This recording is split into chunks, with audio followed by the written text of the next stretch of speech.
Coming up on this episode of Learn from People Who Lived It.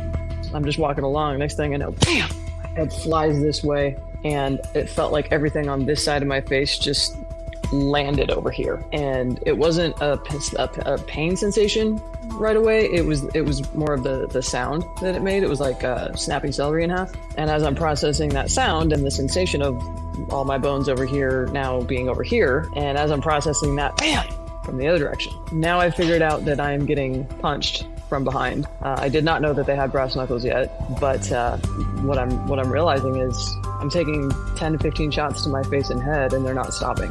That podcast is coming right up. First up, let me tell you about a couple of our resource partners. So almost every week of my life for the last 2 years, somebody will ask me about the retreat that changed my life, and I'm so proud to present Spirit Quest as one of our official resource partners. Founded in 2007, it's the holistic wellness center that changed my life, helped me overcome anxiety, helped me work through conflict, gave me all these tools to manage stress, and they would love to do the same thing for you. To connect to Spirit Quest, click the link on our resources tab at learnfrompeoplewholivedit.com, and when you get on the phone with them, make sure you mention that you heard it on Learn from People Who Lived It.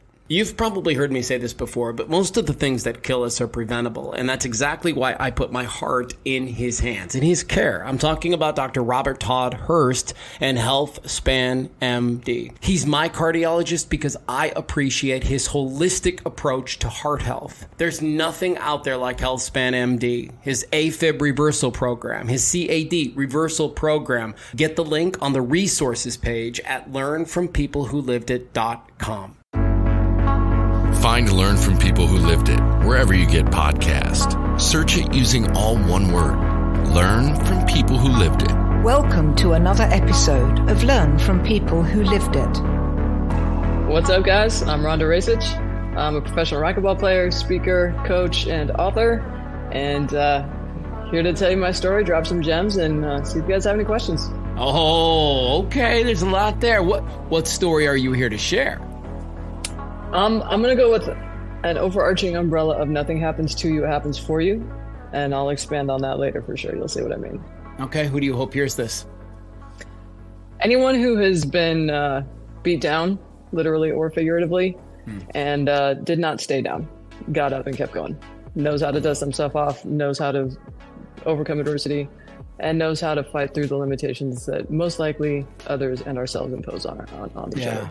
Yeah. Gosh, we are in for such a wild ride today. I can't wait for this discussion. Let me introduce all the way to the right, Dr. David Lycan, our psychiatrist, our resident psychiatrist. How are you, sir?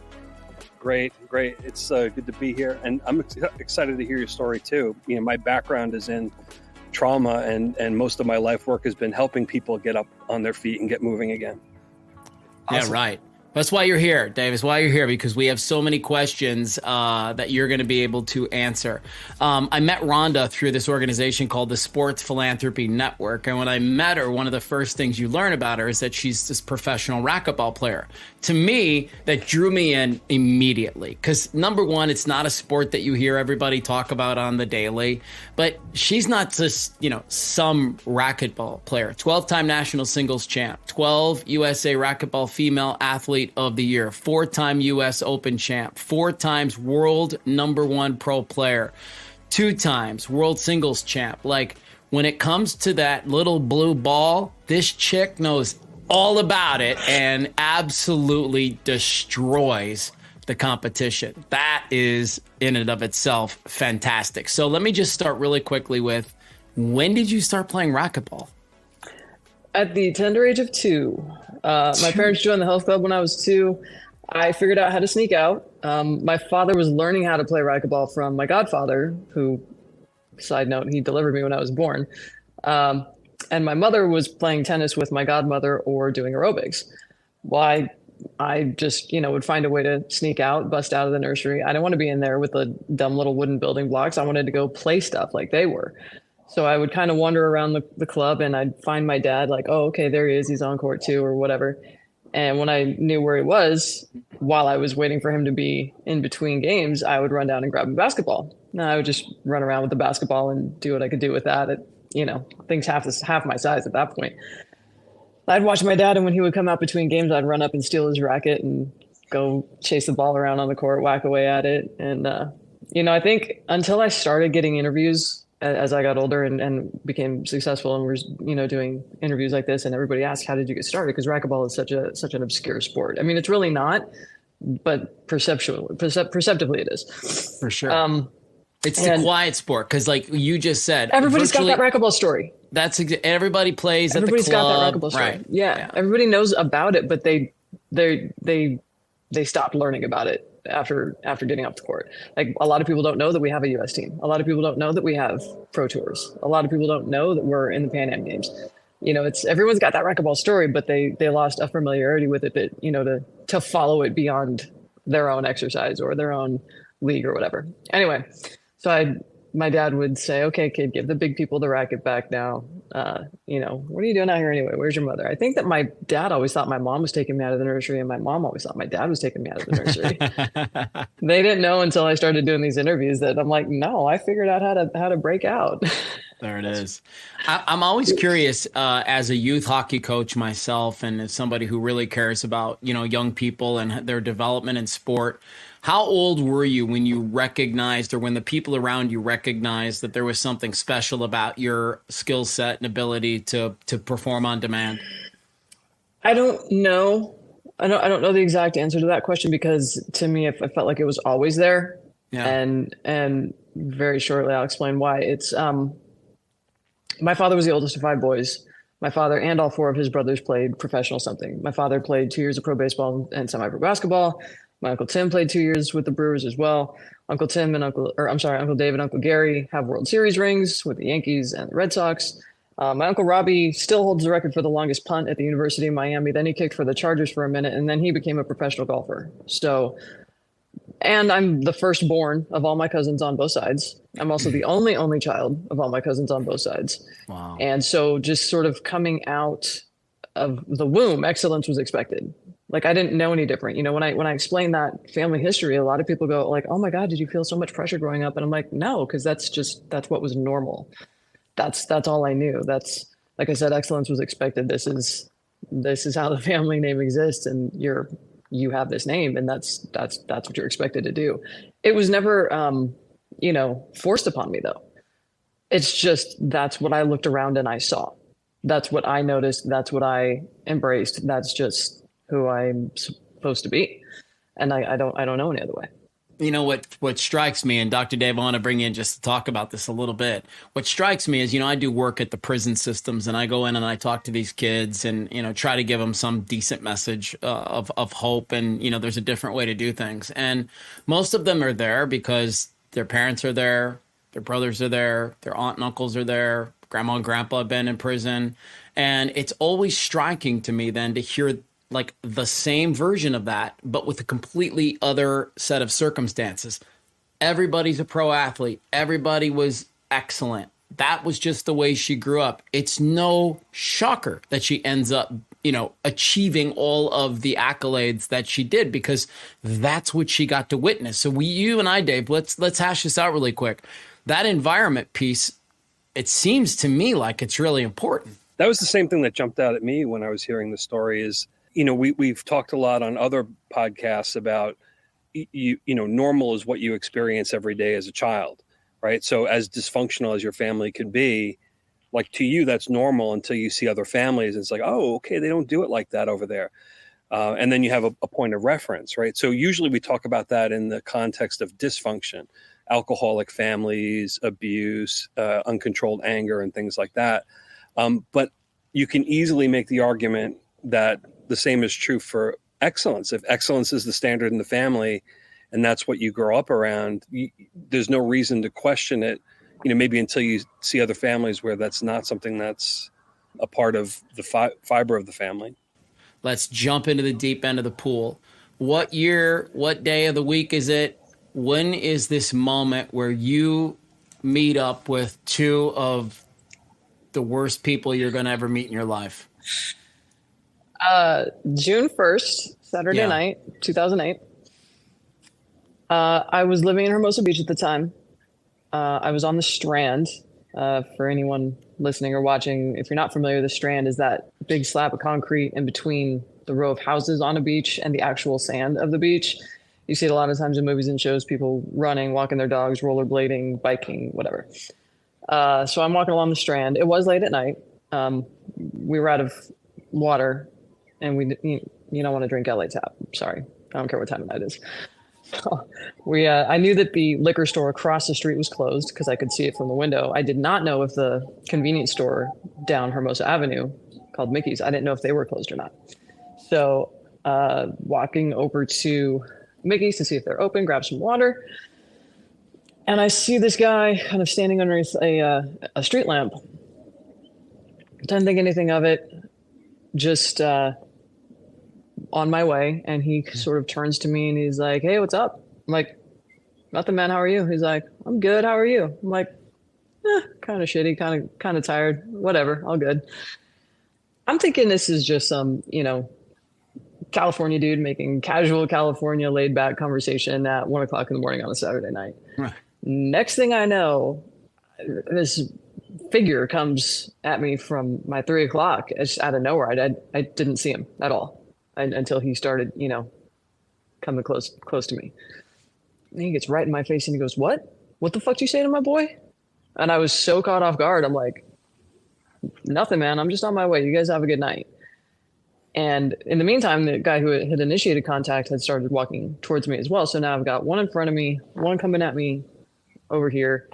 And I'm just, I'm just on my way. You guys have a good night. I walked past them, in between them, kept walking, didn't turn around, put my hands in my pockets on purpose, intentionally trying to signal that, like, "Yo, I'm not a threat to you.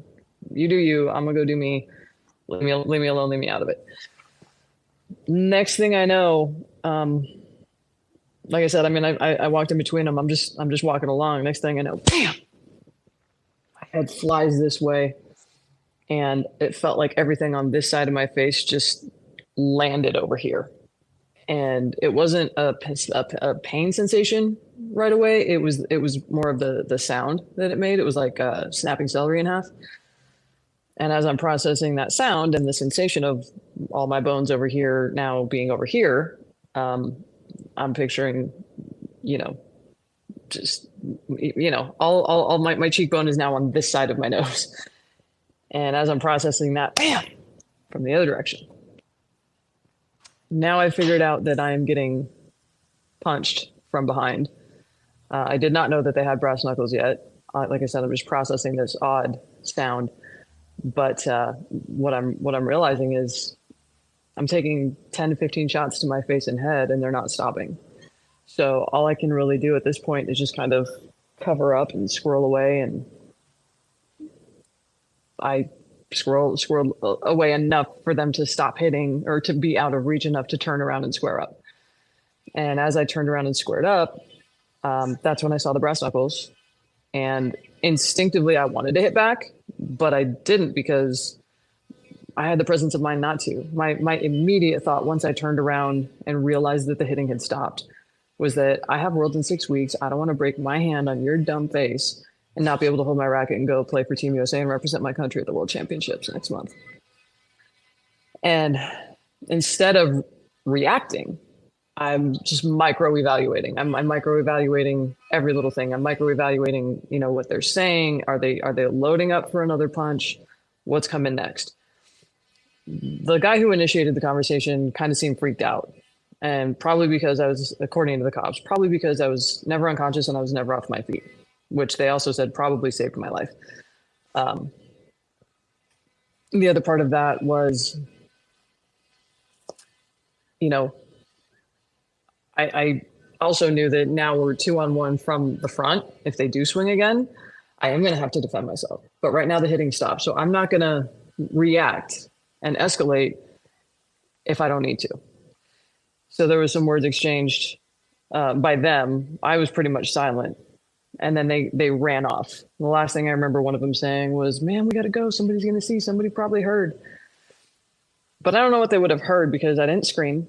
I didn't cry. I didn't run for help. And I didn't freeze. Because if I would have froze, I would have been a deer in headlights. Instead, I had the presence of mind to be completely present in the moment and to make choices and make decisions about what to do or not to do. So They actually came off my theory. This guy was kind of the lookout, and this other guy who came at me from the side, he was probably trying to break into the house that was darkened, the patio that he had come off of to come at me from the side. That said, that house was on the exact same property as mine. We lived above the garage on that same property. So I did not want them to know that I lived right there. We were four houses away from the Redondo border. So I start walking towards Redondo to come back to my staircase from the Hermosa side, rather than just go straight home and let them know that that's where I live. That's where you can find me later if you want to finish me off. So I start walking home like this. And I don't know if you guys remember that. Do you remember that first Pirates of the Caribbean movie? The very first one? Yeah. There was that one skinny pirate whose eyeball kept following out the whole movie. And for some reason that was going through my head. That's why I walked home like this, trying to keep my eyeball in. Because my thought was, if this thing falls out, it's going to get sand in it. They're not going to be able to put it back in. It won't get reattached. Like, that's going to be gross. And so I'm holding my eyeball in like this. And then I hear something and I turn around, and it was the guy who had come off the patio. He was by himself, but he came back at me and he was going like this, like he was going to Superman punch me. So I put my left hand out and I go, dude, just stop. Just stop. And he came at me and slowed down. And I put my left hand out for two reasons. One, I wanted to create that distance. Two, I wanted him to feel like, you don't have to prove anything. I don't need you to hit me again. Like, I get it. You don't need to swing anymore. But also, I have one eye. I have no depth perception. If he does get any closer, I need to probably feel him first before I'd be able to see him clearly enough to know how to react. And he did stop, and he didn't swing. And he looked me up and down, and he said, "Fuck you, bitch. I'll fucking kill you where you stand. Do you think I give a shit? I just got out of prison, bitch. I don't care. I'll kill you where you're at. I'll end you tonight." And at that point, I was pissed. What I said was, when he said that, I dropped both hands, and I said, "Okay, then go ahead. Go ahead. I'm right here. Kill me. Go ahead." That's all I said. But in my mind, I was pissed because I was like, you came at me 2-on-1 from behind the first time, you chicken shit motherfuckers. Now you're going to come at me again face to face, and you're going to threaten to kill me? I don't care that you're a guy. I don't care that you're bigger than me. I don't care that you have a weapon. I hit for a living, and I know how to generate force. So you very well might end me tonight, but I will hurt you on the way down. So let's go. And that was on the inside. Yeah, right. But he just sort of looked me up and down again and went and ran off again. That was it. That was the last time I saw him. Did not occur to me that I would even need to go to the hospital. I just remember how I mentioned earlier that I had just gone to the hospital earlier for a concussion I got the previous Saturday. Yeah. They had given me some meds there, and I didn't take any because I don't like taking medicine if I don't absolutely have to, which is ironic because my father was a pharmacist. But I went upstairs thinking like, man, I guess it's a good thing they gave me these pain meds because this is going to be really sore in the morning. And I just started digging for the medicine from the previous concussion. And my girlfriend at the time came around the corner and she's like, "Oh my God, what happened?" I said, "I got hit." She goes, "Who hit you?" "I don't know, 2 guys downstairs." "Why?" I don't know. Do you want to go ask them? Because I haven't seen them since then. So it was just an odd sensation, and it never occurred to me that it was going to be as dire as it was. We ended up going to the hospital. Ambulance came in like 2.2 seconds. It seemed like they were there very, very quickly, and took me to Little Company of Mary in Torrance. And I had all the scans and the X-rays and the CAT scans, and the eye specialist came in and started poking on my eyeball and doing all these things that were really annoying. And didn't call my mom until we knew exactly what the prognosis was. And when they informed me that I had several facial fractures and the doctor would be in to discuss the reconstructive surgery in a bit.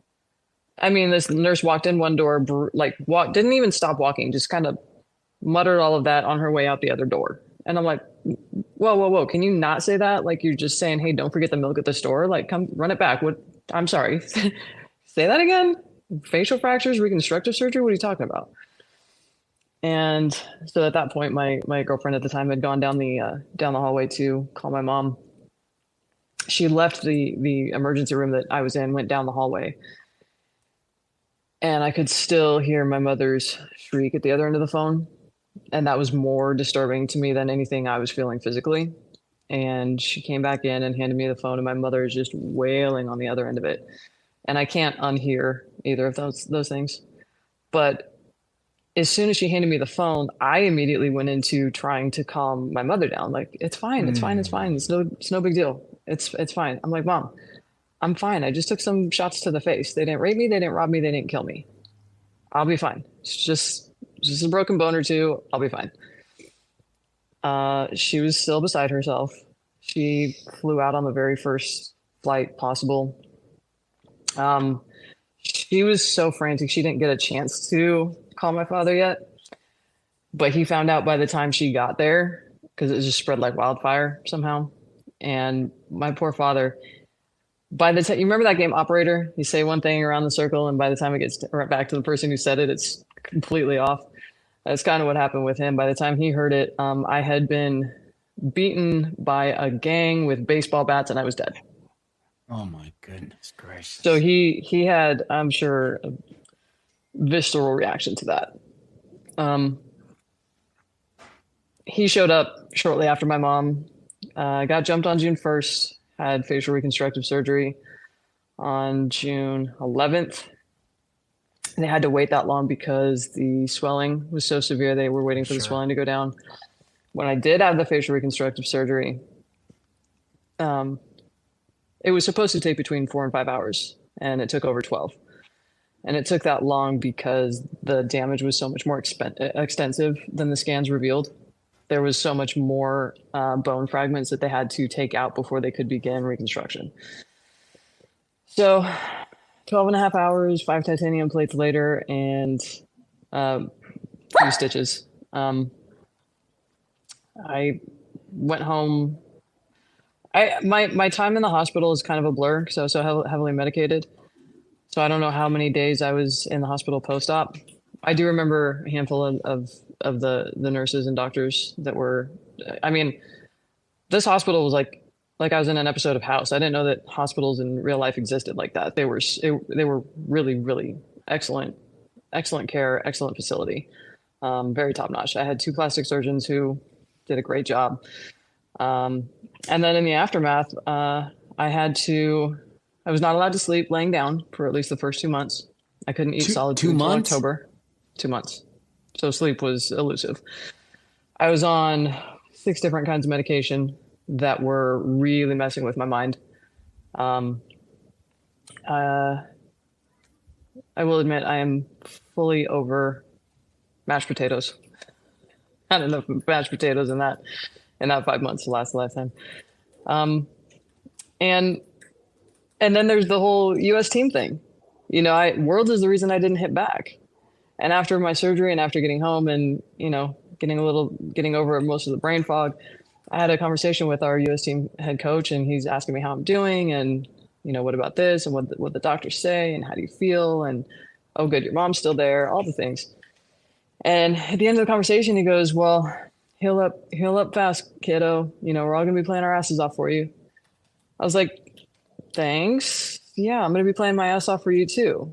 And he goes, what? I said, you're talking about Worlds in Ireland in a few weeks, right? He goes, yeah, you're going to be in our hearts. I'm like, I'm going to be on the court. It's like, I'm going. And he goes, you're not going.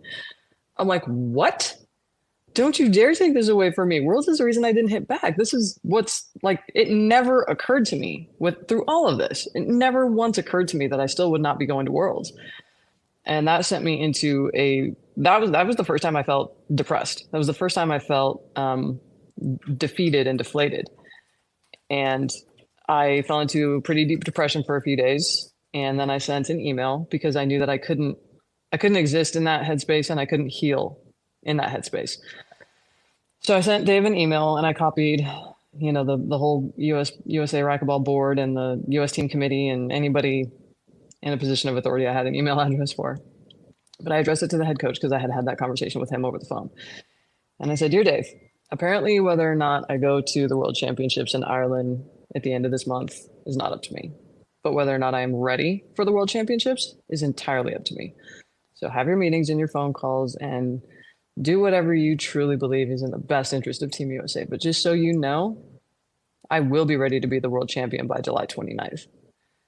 And if I don't go and you don't win, that's on you. Got it. I actually forgot about that last sentence till I looked it up.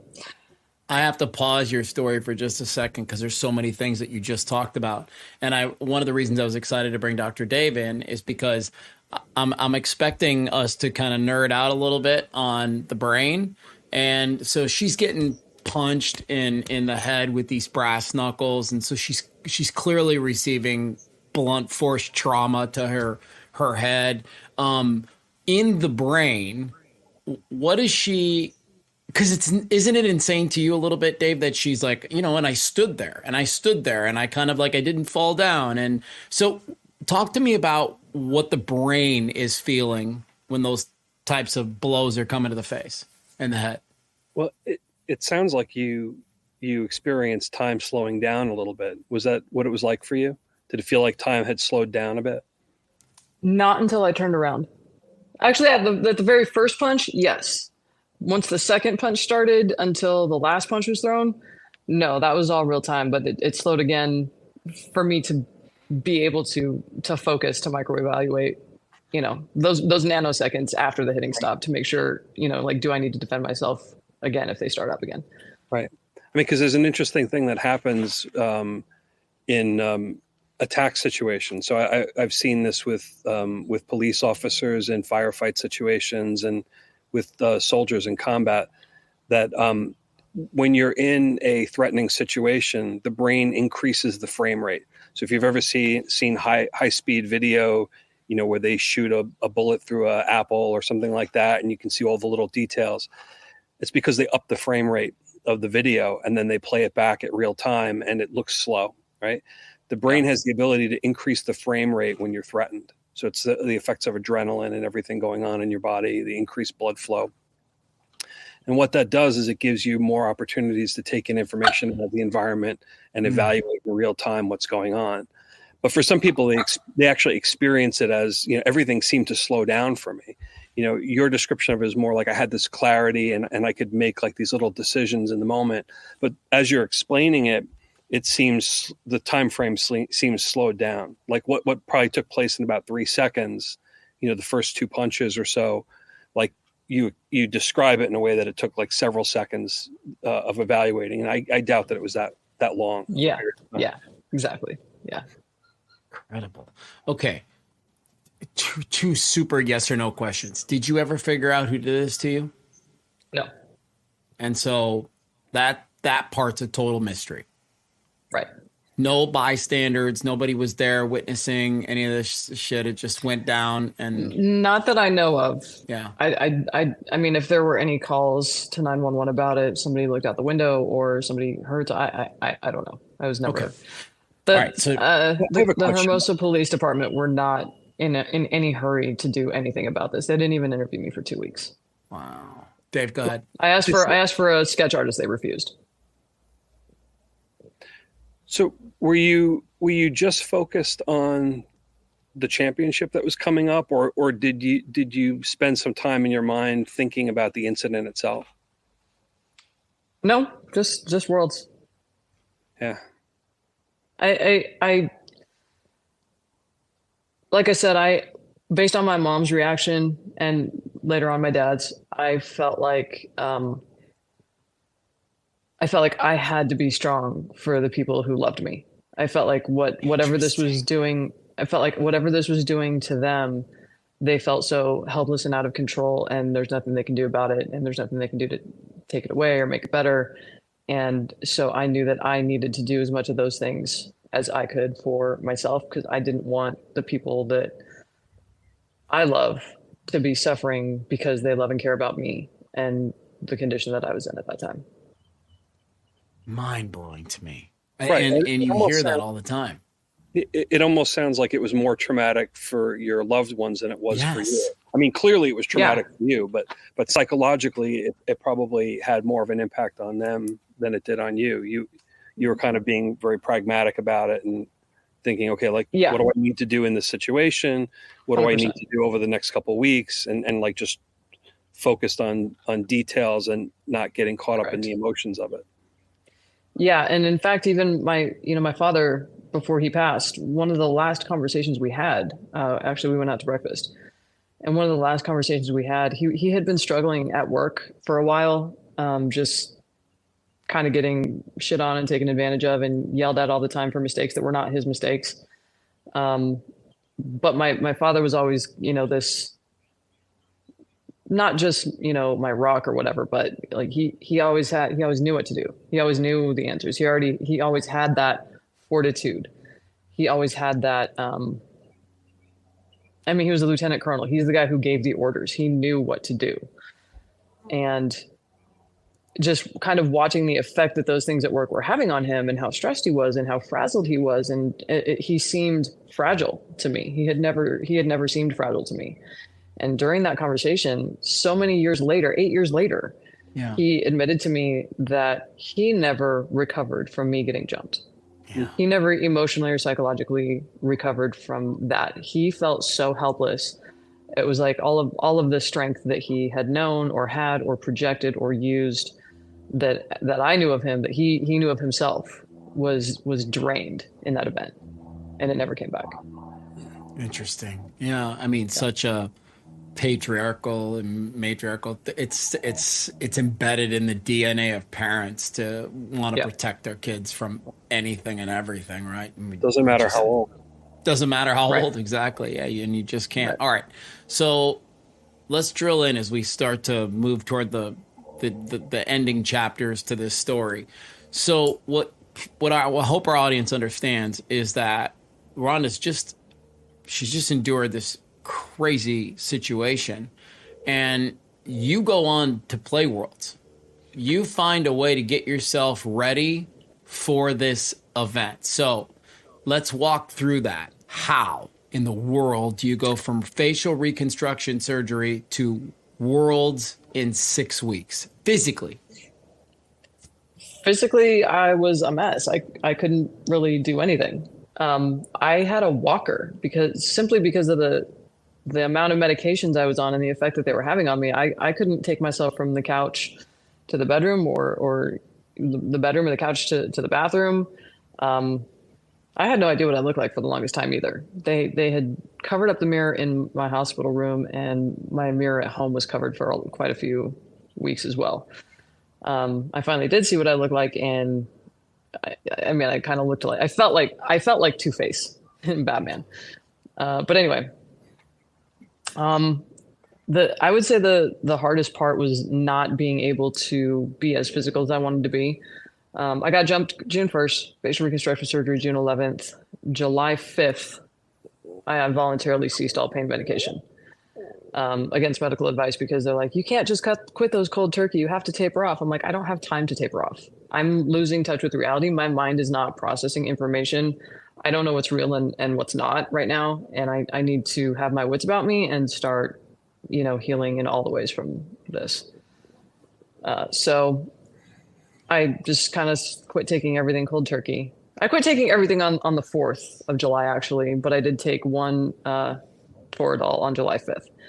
After that, I didn't take anything else because I would rather feel the pain than be the zombie at that point, because my mind wasn't right.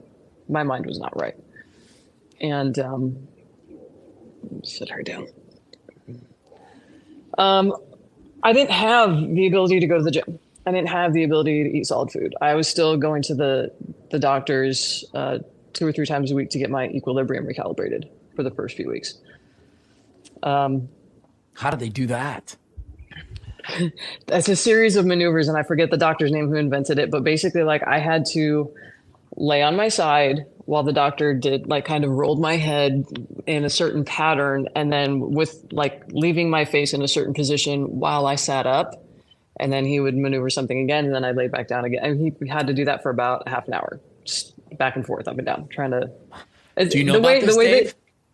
The way that I visualize it is, remember those little games where you have a maze on a little board and there's that little ball that you've got to navigate? Yeah. Yes, it was like that, but doing that with my, whatever's inside my dome here. What are they doing there, Dave? What are they doing there? Let's get the doctor in here. What are they doing? Inside the ear on both sides, you have a little ring and it's filled with fluid and little tiny hairs, and they're in different planes, right? So you have three, one in each plane, and there's a tiny little bone inside of it. And so when you tip your head, the bone goes through the fluid and settles on the bottom and tickles the hairs along the way. Those hairs are connected to nerves that give your brain feedback as to where your head is in three-dimensional space, right? So when you're in an accident, some kind of head trauma, sometimes you can get additional little bone fragments or like little sediment in there, and it gives wrong information to the brain about where your head is in three-dimensional space. So it's like a little mini gyroscope. So some of the game pads now have these gyroscopes built in, or even your phone. You can use your phone as a level. It's like a set of gyroscopes inside of the head that tell you where it is, where your head is, right? So that's how you can close your eyes and reach out and grab something, because you know without being able to see, where exactly things are around you, and you can direct your movement in that way. But when that's off, you're still getting feedback from your legs. There's like proprioceptors in your legs that give the brain feedback about muscle tension. So you kind of know where your arms and legs are in three-dimensional space. So when you're looking, you're getting visual data, you're getting muscle data, you're getting data from the inner ear. If those don't all sync together, you get vertigo, because you're getting a mismatch between the two different informations. You're getting one, your brain is telling you that your head is in one space, but your muscles are telling you that it's someplace else, and that throws you off. Yeah, it's going to be real fucking hard to win a racquetball match when your head's spinning. Right. It's hard to get something out of the fridge. Yeah, right.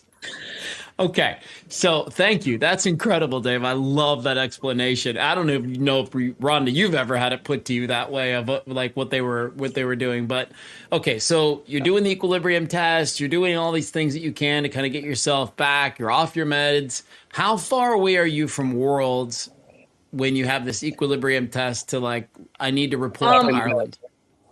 I was having those equilibrium recalibrations for about 3 weeks in a row, right after surgery. Okay. I mean, I was back at the doctor's office several days a week. I had two plastic surgeons. One of them was qualified to do that maneuver. Doctor, do you remember the name of the doctor that's named after? I feel like it starts with an N. The something maneuver for the recalibration. He's got me stumped now. Google's free. We'll find it. We'll find it. Anyways, so I couldn't, again, I lost 37 pounds not being able to eat and being fed through an IV for 37 pounds. I mean, you're pretty thin. I mean, I don't have it to lose. Yeah. Exactly. Right. But it sounds like at this point you're like inside of 3 or 4 weeks from Worlds, right? Correct. Yeah. I'm at the beginning of July now. Like I said, our flights left July 29th. So there was an outdoor tournament that began, I want to say somewhere around the 10th or 12th or whatever, second week of July sometime. And I think I signed up. I signed up for 3 divisions, and I think I won one of them. And I remember being genuinely pissed that I didn't win all 3. Mm-hmm. But I mean, I still played, and our U.S. team head coach had flown down from Stockton to this outdoor event in Huntington to sort of evaluate me, see how I can't believe you signed up for this. And I played through the whole weekend. He watched all my matches. At the end of the tournament, we had a long conversation, and he's like, wow, I wasn't expecting that. He's like, you really surprised me. We had a conversation about like, well, what about this? Well, what do the doctors say? What if you get hit? What about your eye guards? Because I actually played the outdoors with one of those, big face masks, like in the NBA. You see some guy gets a broken nose. I had one of those custom made, and I had to play in that. But the rules are going to be much more strictly enforced with, proper eyewear at an international racquetball event. So we're trying to figure out that. And I'm like, we'll figure that out when we get there. Just don't worry about it.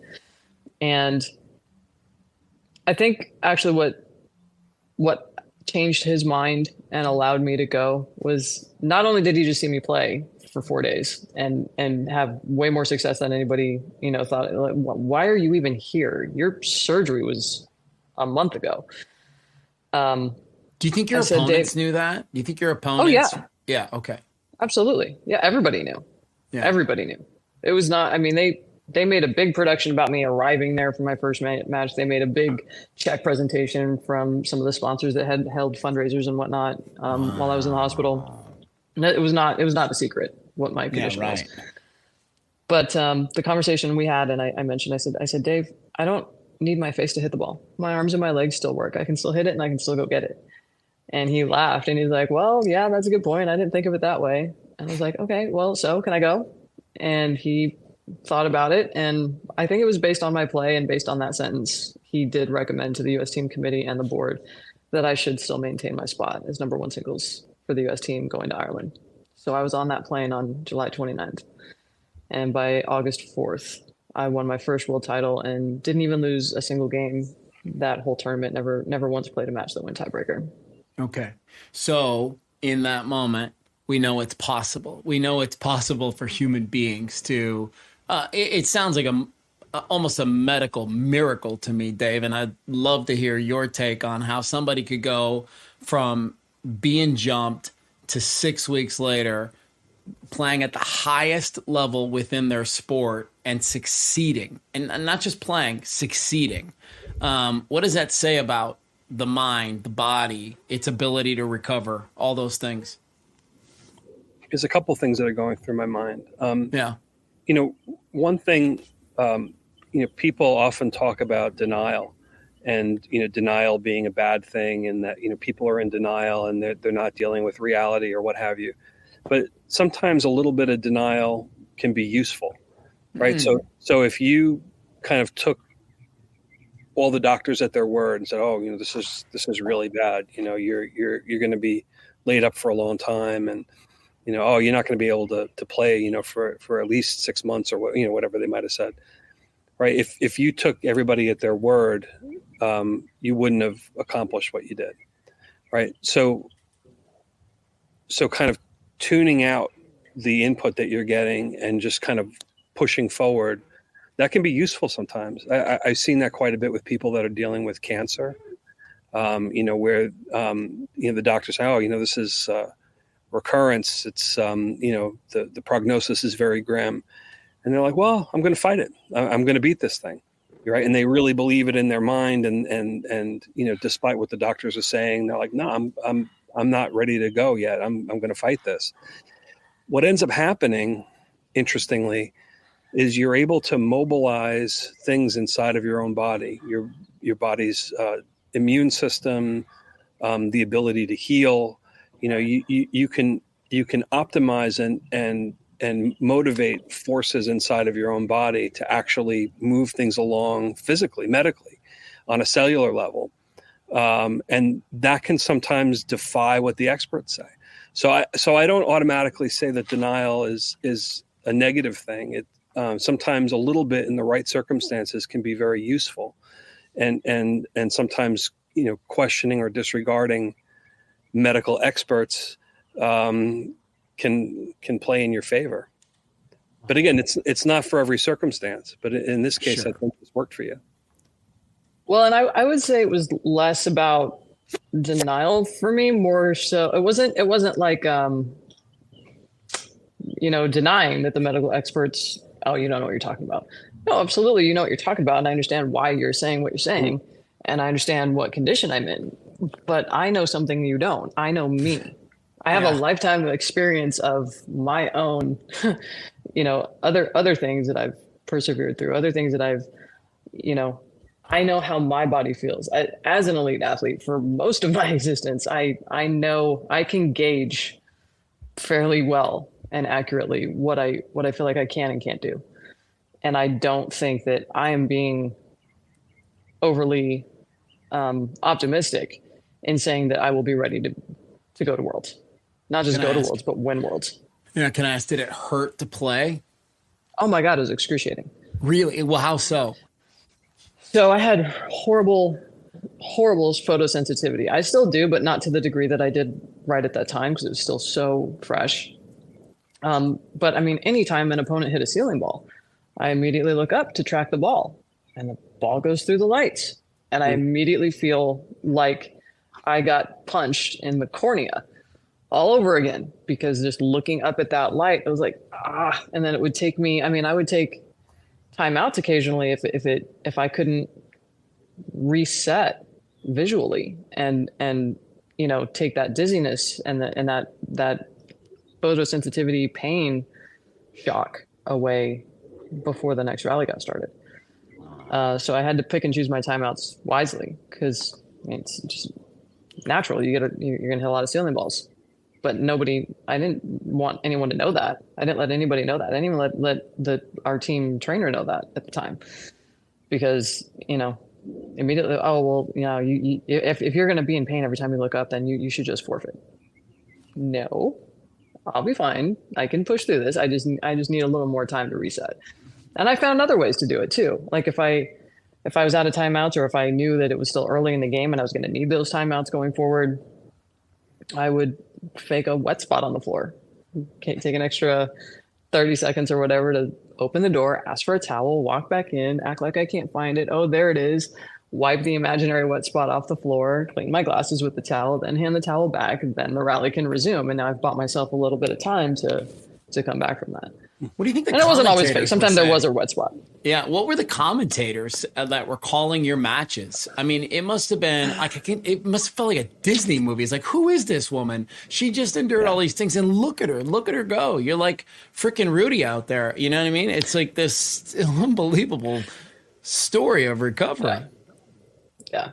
I will say that at the very end, and by the way, this is something I'm actually quite proud of the team that I was on.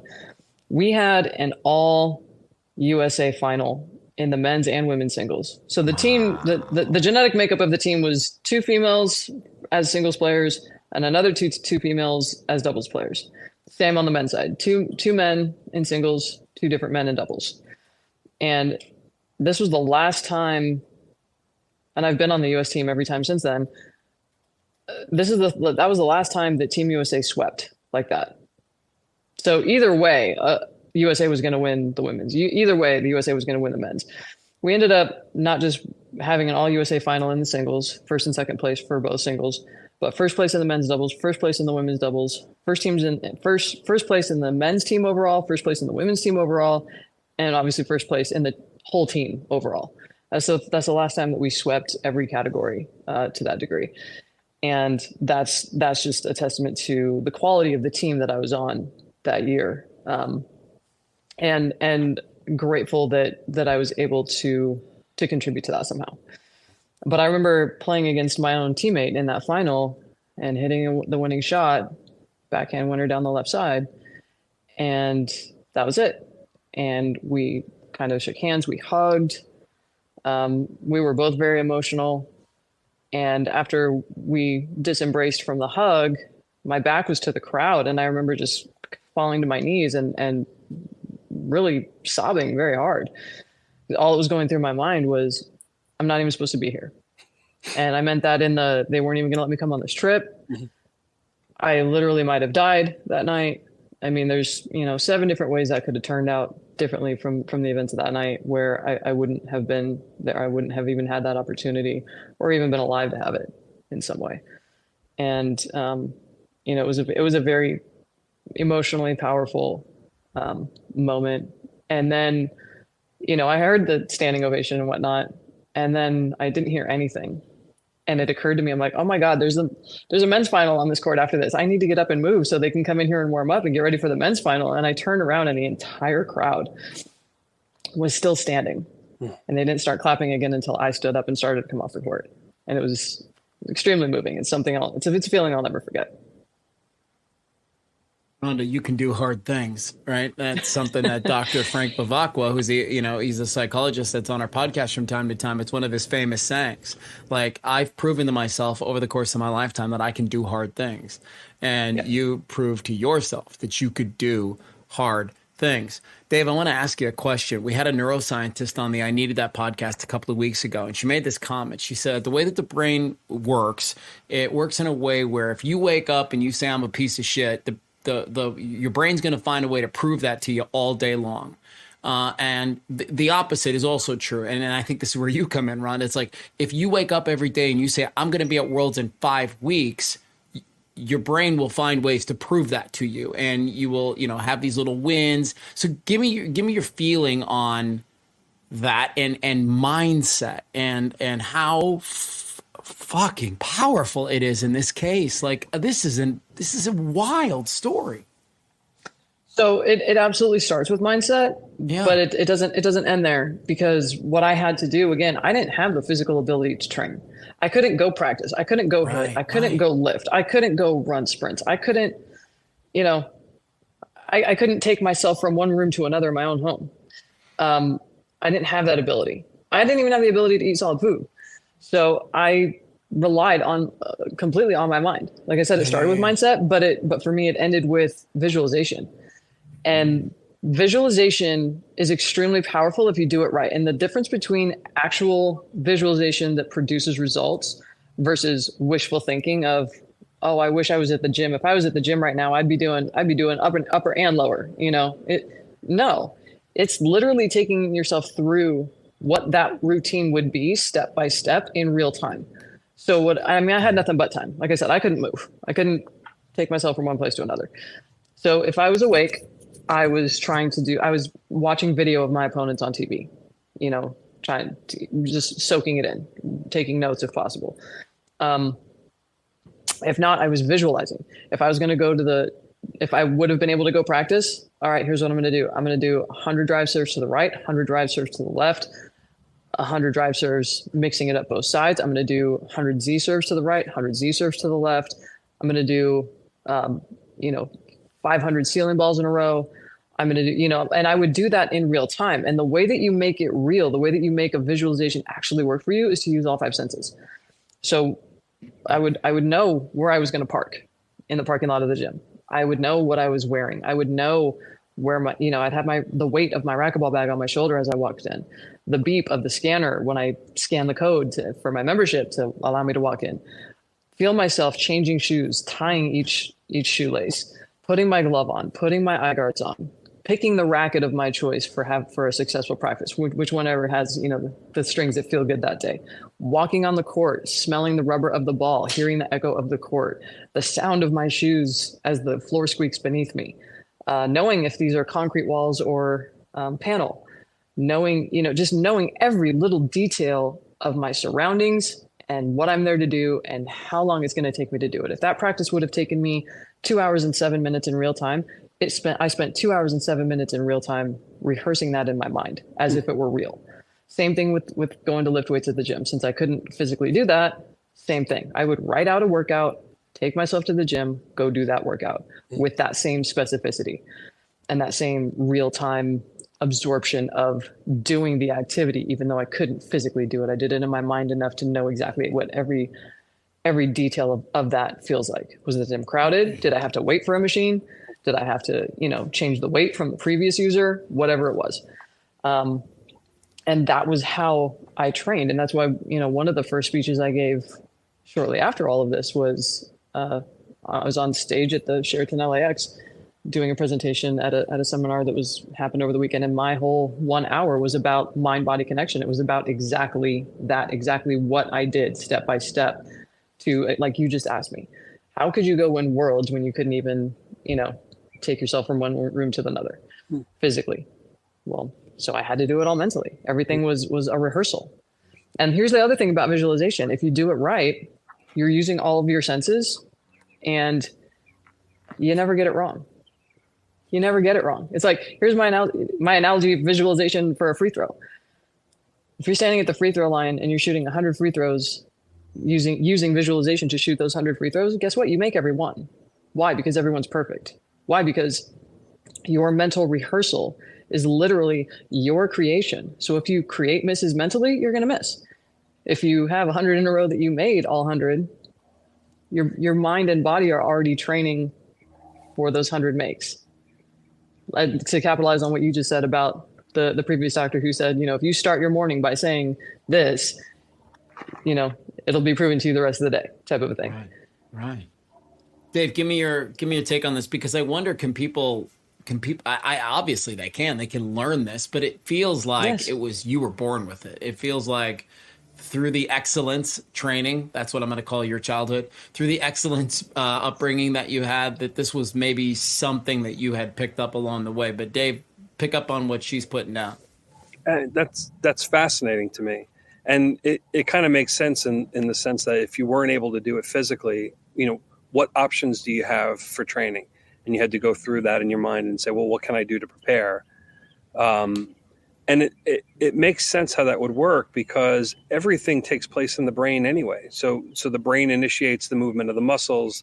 The brain takes in all the sensory information. And if you can create a rich environment where you're seeing and smelling and hearing and feeling everything and rehearsing it in your mind, that you would lay down those patterns that when it comes time to use them, they're already rehearsed. So they're already there. Yeah. Because you're not thinking about the shots, you're just doing them. Correct.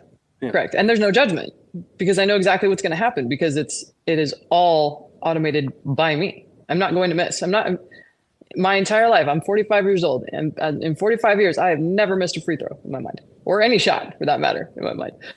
And I'd like to hear your take on this too, Doctor, is the way that it makes sense to me, and I could be wrong, but the way it makes sense to me is when you can visualize that vividly and have that detail and have all of these senses supporting what's happening in the mind, subconsciously, your mind doesn't know, your subconscious doesn't know the difference between the fact that you created that in the mind versus experiencing it and taking in that same information in real life. Right. So it becomes less of a that your subconscious doesn't view it as a mental exercise. It views it as a memory of something that you actually did because you had the sensory information to back it up. Yeah, no, that makes sense.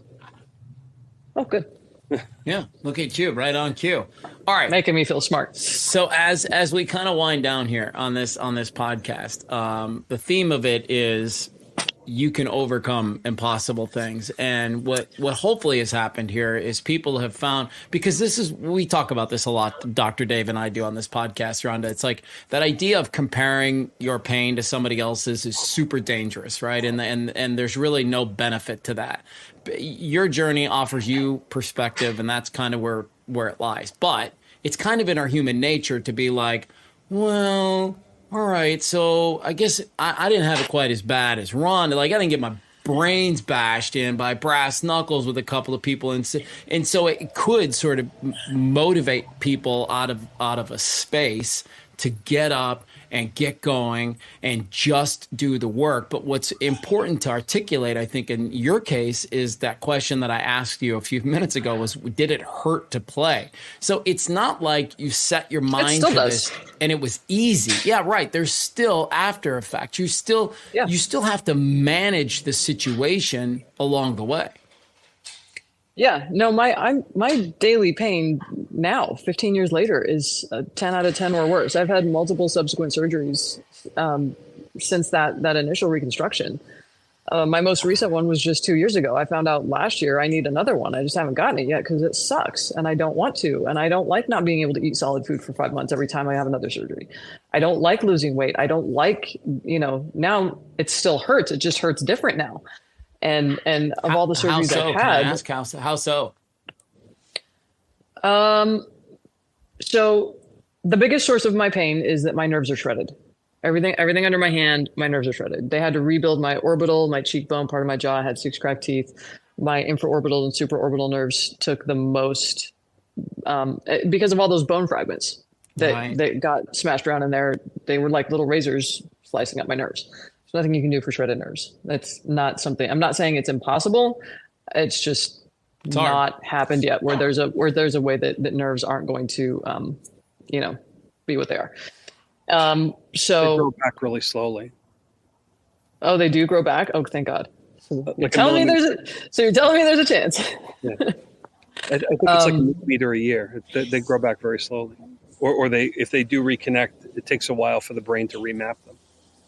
Yeah, it's taking its sweet time, that's for sure. So, it's not something, this is my new normal. This has been my new normal for 15 years. We've been talking about a new normal since COVID. This has been my daily new normal is, the two most painful things I do every day are wash my face and brush my teeth, because there's nothing I can do to avoid either of those things. But, it is what it is. And playing through pain is just, some days it's worse than others. Some days my pain's a 10 out of 10. Some days it's a 37 out of 10. right before I had that last surgery, it was about a 75 out of 10. I couldn't drink room temperature water without excruciating pain. And I didn't realize that I had stopped eating because it hurt. And I just, started doing more protein shakes and whatnot. And then by the time, that hurt, then I was just, drinking water and snacking on something soft, not like the frog that's in the pot boiling so slowly, it doesn't realize it's being cooked. That's kind of the trajectory that pain sequence took before I knuckled down and went to, doctor, almost, like an emergency, like I can't even drink water right now, help. And a week later I was in surgery, and anyway, here we are. So I have a question. But I would say oh yeah, go ahead. So dealing with all of this, do you ever entertain anger or resentment over the situation? No. And how have you managed because that? I think a lot of people would fall into that trap. Because from the onset, where I was convincing my mother that at the end of the day, I just took some shots to the face. They didn't rape me. They didn't rob me. They didn't kill me. I'm fine. I'm going to be fine. I'll heal from this. Everything will go back to normal. It will be fine. I was wrong. It actually, that incident gave me more than it took from me. Yes, I have excruciating daily pain, but that pain is my daily reminder of everything that I have to be grateful of. I still got to play. I still got to represent my country. I still get to play the pro tour. I am still currently on the U.S. team. I have a very unique and powerful story and platform that I have learned so much from, that I can take that knowledge and those experiences and those lessons and share that with others that maybe they can use in their life. I have a very unique platform to speak from and coach from and share from, and in sharing these lessons and experiences and tools and things that I use to get through my shit when things happen. Here, I don't want you guys to have to go through something like this. If you can put this in a little bit of perspective. And I think, like I said, that umbrella perspective that I choose to look through is nothing happens to you, it happens for you.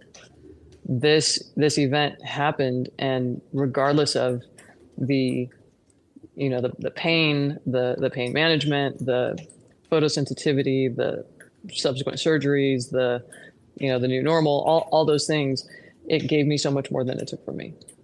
Right. And I have that to be thankful for. If I had a time, I get asked this more often than I would think, but if I had a time machine and could go back, would I still walk down the Strand that night knowing that would happen? And at this point in my life, knowing all that I know and knowing what I have gained from that experience, I would say yes. Right. I mean, it sounds like you've developed an additional degree of grit and determination after that experience, because if it took X amount of effort to get to Worlds without that having happened, then to have that setback and work through that and still accomplish what you did, it forced you to dig deeper and to come up with something extra to push you across that line. And there are losses, right? So if you're still dealing with pain, and if you're still dealing with potential surgeries and discomfort recovering from surgeries, right, that's a loss, right? But how you categorize that in your mind and how that fits into your personal story, that's up to you. So it is. Something could turn into like anger and resentment, and then that's a negative draw, and that's going to cause you to become more withdrawn and into your own thoughts and not accomplishing things. But you've managed to turn it around and kind of take that negative energy and drive it in a direction instead of just stewing on it. Yeah. And I'm going to tell you, because I love the mental side of sports, if I'm getting ready to square up against Rhonda, I'm freaking the fuck out. I'm like this, because I think about it, like she could be down 10-2 and literally turn to somebody and be like, listen, I took brass knuckles to the temple. I'm going to destroy you. Get ready. Here it comes. Right. And there's this whole resiliency thing there that you've proven to yourself in the world that you can do it. Right. And you better hope she has a match coming up, or else she's going to mess you up. There it is, man. I mean, psychologically, you've got a whole thing going into the match that you didn't even have before, for sure. Yeah, and another thing that I've learned too is that I don't need to prove anybody else wrong. Right. It's never going to be proving someone else wrong. It's proving myself right. Mm-hmm. And that email that I wrote, like I said, I've recalled the story, thousands of times over the last 15 years, sharing it, telling it, whatever. But the the last line of that email, because I had it pretty well memorized, I thought, and I forgot that I put that last line in there where I said, so if I don't go and you don't win, that's on you. I forgot about that line. And when I think about that now, I'm just like, geez, that's like Babe Ruth calling his next home run from the hospital bed, Right. you know?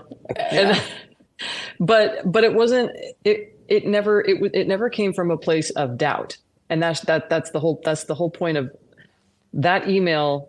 And what transpired after I hit send was that I had to hit send and then let go of any attachment to the response, no matter what that response was going to be. I had to hit send and immediately go about my business of knowing that whether I go or not, I'm going to be ready to win, period. Even if I'm not even there, even if they say, nope, sorry about your luck, we're going to replace you, try again next year, whatever that outcome was going to be, I could not be attached to that outcome, because if I was attached to the outcome, then the work would have changed or the work would have stopped. And I couldn't afford to let that work stop. So I just went about my business as if I was going no matter what. And even if I don't go, I'm going to be ready in case that alternate gets hurt or can't go or something. I'm going to be ready to go, because no matter what happens, I'm going to be ready to go and I'm going to be ready to win. And I let go of that attachment. And when I did that, it was not about proving them wrong, those who said I couldn't or shouldn't go. It was about proving myself right, because I knew that I could, and I knew that I could win, even under those conditions, which I probably didn't fully weigh in sending that email. But still, I knew what I was capable of. I knew what I had to do to be as ready as I possibly could at that deadline of getting on that plane. And knowing that even in Ireland, I still couldn't sleep laying down. I'm in a hotel bed. Those are uncomfortable already. and now I got to sit up in an uncomfortable bed that I can't, really sleep in. But I mean, like I said, it's fine. Team USA swept that year. Super proud to have been a part of that team. Super proud of how we all fared, and, super grateful that I was able to maintain that spot and travel with that team and be a part of that experience as well. Unbelievable. What did they all say to you afterwards, after you guys won? So I don't remember. There was just a lot of celebrating, actually. Mm-hmm. But there was, so I played that outdoor tournament. The US team coach, evaluated me, and we had our conversation, and he ended up recommending that I be the one to go. Then I went to a networking thing in New York, like overnight. And then I went from there to a tournament in Pennsylvania, and I played in the singles final against one of my US teammates. She was actually one of the members of the doubles team that went and won. Her name was Amy.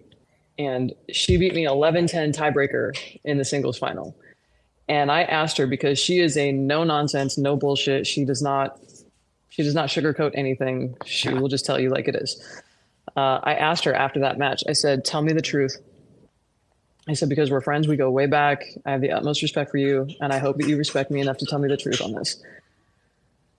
Do you feel that I will be a weak link for Team USA by going to Worlds? Like, am I being selfish? Am I being, does it seem like this is coming from a place of ego? Because it doesn't feel that way, but do you honestly believe that I'll be a weak link if I go? And she's like, fuck you. Hell no. She's like, you barely beat you. She's like, I know I got away with that. You should have beat me. I know you should have beat me. Hell no. You're not a weak link. You're fine. I would prefer that you go than anybody else. I'm like, okay, well, if you say so, then I trust your opinion, because I know that she's not the type that would spare anyone's feelings with any kind of feedback. So if that's your response to, barely beating me, then okay, cool. Then that was like, I didn't need validation from anyone else, but at the same time, asking her that because she literally just played me right before, this was, I think, a week later we left for Ireland.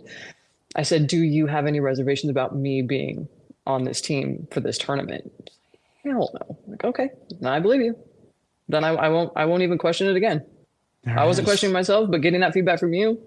All right, cool. I'm good. We're on the same page. Yeah, Dr. David Light can tie a bow on this podcast today. It's been a little longer than most, but I've enjoyed it just because of this unbelievable journey you've taken us on, Rhonda. But yeah, tie a little bow on this for us, Dave. Yeah, I mean, this has been very enjoyable for me, because most of the time what I'm seeing is folks that are kind of struggling to figure out how to get back up on their feet, and hearing stories from people that have been able to figure out not only how to do it, but how to excel. It adds a lot to my knowledge, and seeing how certain things fit and how certain things are different with what makes somebody successful versus somebody who's still struggling. So it's, many more successes to you, hopefully. Yeah, for sure. Thank you. She Thank can you. do hard things. Like what is she going to accomplish here in the next 45 years? Rhonda speaks, she coaches, she trains. You can find her online at rhondaspeaks.com. We're going to put some other links to her in our show notes.